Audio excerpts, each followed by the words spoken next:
Bonjour à vous, c'est Josué et le thème du message d'aujourd'hui c'est votre esprit humain et Christ. Vous devez comprendre que votre esprit est comme celui de Christ. Est-ce que vous comprenez? C'est-à-dire que votre esprit a les mêmes désirs que Jésus. Votre esprit désire ce que Jésus désire. Votre esprit veut ce que Dieu veut. Vous savez, le problème des chrétiens, c'est qu'ils s'identifient à des choses qu'ils ne sont pas. Vous comprenez? C'est-à-dire que ils pensent que parce qu'ils ont des désirs, ça veut dire que c'est eux. Est-ce que vous comprenez? Par exemple, lorsque vous lisez la Bible, est-ce que vous comprenez? Pierre est venu voir Jésus. Pierre a dit à Jésus, tu ne mourras pas à la croix. Pierre se disait que le désir qu'il avait là, c'était un désir qui venait de lui-même. Mais Jésus a dit que le désir que tu as là, Pierre, ce n'est pas un désir qui vient de toi. C'est un désir qui vient du diable. Est-ce que vous comprenez? Donc, vous pouvez avoir des désirs, vous pouvez avoir des pensées, vous pouvez avoir des envies, mais ce n'est pas vous, c'est votre chair qui a ces désirs-là. Mais le véritable vous, qui est votre esprit, a envie de faire ce qui est bien. Votre esprit a envie de prier, votre esprit a envie de lire la Bible, votre esprit a envie de méditer la parole, votre esprit a envie de faire tout ce que Dieu veut que vous fassiez. Tout ce que la Bible demande de faire, votre esprit a envie de le faire. Et votre esprit, c'est le véritable vous. Vous comprenez? Vous comprenez? Un chrétien n'a pas le désir de faire le mal. Vous comprenez? Lorsque vous êtes un chrétien et que vous avez le désir de faire le mal, ça veut dire que le désir que vous avez, la pensée que vous avez, ce n'est pas vous. Vous comprenez? Ce n'est pas vous. Est-ce que vous comprenez? C'est votre chair qui a envie de ça. Est-ce que vous comprenez? Par exemple, lorsque vous êtes un chrétien, et vous avez le désir d'escroquer les gens. Ce n'est pas vous qui avez envie d'escroquer les gens. C'est votre chair qui a envie de faire ça. Et c'est là maintenant que réside la différence entre les chrétiens spirituels et les chrétiens charnels. Les chrétiens spirituels, ce sont des chrétiens qui dominent leur chair. Mais les chrétiens charnels, ce sont des chrétiens qui sont dominés par leur chair. Est-ce que vous comprenez? C'est pour ça qu'on dit un chrétien charnel. Un chrétien charnel, c'est quelqu'un, son corps le domine. C'est-à-dire que les désirs que son corps a envie de faire, il le fait. Est-ce que vous comprenez? Son corps a envie de voler, il vole. Son corps a envie de faire du mal, il fait du mal. Son corps a envie de critiquer quelqu'un, il critique. Vous comprenez? Mais votre esprit, c'est différent. Votre esprit est comme celui de Jésus-Christ. Est-ce que vous comprenez? Votre esprit, tout ce que Jésus aime, c'est ce que votre esprit aime. Tout ce que Jésus veut, c'est ce que votre esprit veut. Tout ce que Jésus désire, c'est ce que votre esprit désire. Votre esprit et Jésus, en fait, c'est comme s'ils sont identiques. C'est comme des jumeaux.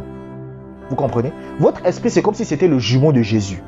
C'est-à-dire, c'est comme si c'était Jésus sans être Jésus. C'est-à-dire, tout ce que Jésus veut, c'est ce qu'il veut. Tout ce que Jésus aime, c'est ce qu'il aime. Et votre esprit, c'est le véritable vous. Par exemple, moi, j'ai un esprit. Mon esprit aime tout ce que Jésus aime.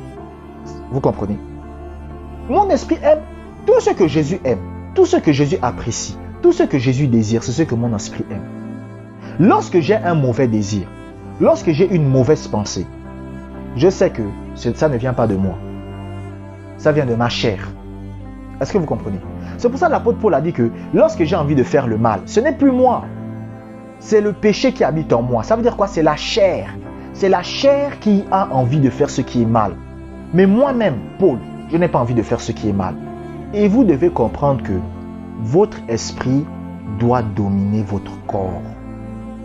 Votre esprit doit dominer votre corps. Mais je vous prends un exemple. Si vous êtes une femme, lorsque votre mari vous parle, vous avez envie de répondre. Est-ce que vous savez que c'est la chair? Est-ce que vous savez ça? C'est la chair. Vous comprenez? Pourquoi? Parce que le fait de répondre mal à son mari contredit ce que la parole de Dieu dit. Vous comprenez? Vous comprenez? Lorsque par exemple vous êtes en relation avec un homme et il se fâche avec vous, il commence à vous parler mal, ne répondez pas.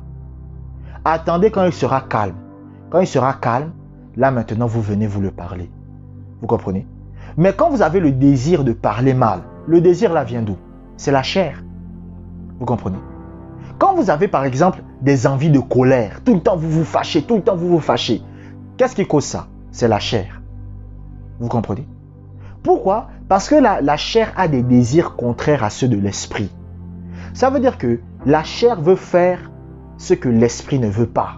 Et l'esprit veut faire ce que la chair ne veut pas. C'est pour ça que c'est un combat. Vous allez voir que même dans la prière, quand vous vous levez le matin, vous avez envie de prier. Mais il y a aussi quelque chose en vous, vous n'avez pas aussi envie de prier. C'est la chair. Est-ce que vous comprenez? C'est la chair. Et votre esprit doit dominer votre chair. C'est-à-dire que vous devez faire des choses même quand vous n'avez pas envie de les faire. Vous comprenez? Mais moi, je vais vous dire une vérité. Écoutez, ce que je vais vous dire, moi, je vais être honnête avec vous. Dans 80% des cas, je n'ai pas envie de prier. Quand je commence la prière, dans 80% des cas, je n'ai pas envie de prier. Et maintenant, pendant que je prie, le plaisir vient. Vous comprenez? Mais qui n'a pas envie de prier? Est-ce que c'est moi? C'est pas moi. C'est ma chair qui n'a pas envie de prier. Donc, avec mon esprit, je dois maintenant dominer ma chair. Avec mon esprit, je dois maintenant dominer la chair. C'est-à-dire, je dois faire en sorte que la chair se soumette à moi. Vous comprenez? C'est-à-dire que lorsque la chair dit, j'ai pas envie de prier, je dis, je vais quand même prier. Vous comprenez? Lorsque la chair dit, j'ai pas envie de lire la Bible, je vais quand même lire la Bible. Lorsque la chair dit, j'ai pas envie de méditer la parole, je vais quand même méditer la parole. Est-ce que vous comprenez? Est-ce que vous comprenez? Pourquoi? Parce que mon esprit doit dominer ma chair. La Bible dit quoi? L'apôtre Paul va dire que je garde mon corps sous contrôle. Je le tiens assujetti. L'apôtre Paul tient assujetti qui? Est-ce que c'est lui-même? Non. C'est son corps. C'est la chair. La chair et le corps, c'est la même chose. Est-ce que vous comprenez? Parce que votre chair a des désirs qui contredisent la parole. Est-ce que vous comprenez? Votre chair a des désirs qui... C'est-à-dire, écoutez, tout ce que la parole de Dieu ne recommande pas de faire, c'est ce que votre chair a envie de faire. Vous comprenez? Votre chair, en fait, tout ce que la Bible dit, ne fait pas. Votre chair veut faire ça. Est-ce que vous comprenez? Maintenant, votre esprit doit dominer votre chair. Votre esprit doit commander votre chair. Votre esprit doit soumettre la chair. Donc, même quand la chair n'a pas envie de faire ce qui est bien, vous le forcez à faire ce qui est bien. Merci d'avoir regardé cette vidéo jusqu'à la fin. Abonnez-vous pour des prochaines vidéos. Prenez soin de vous.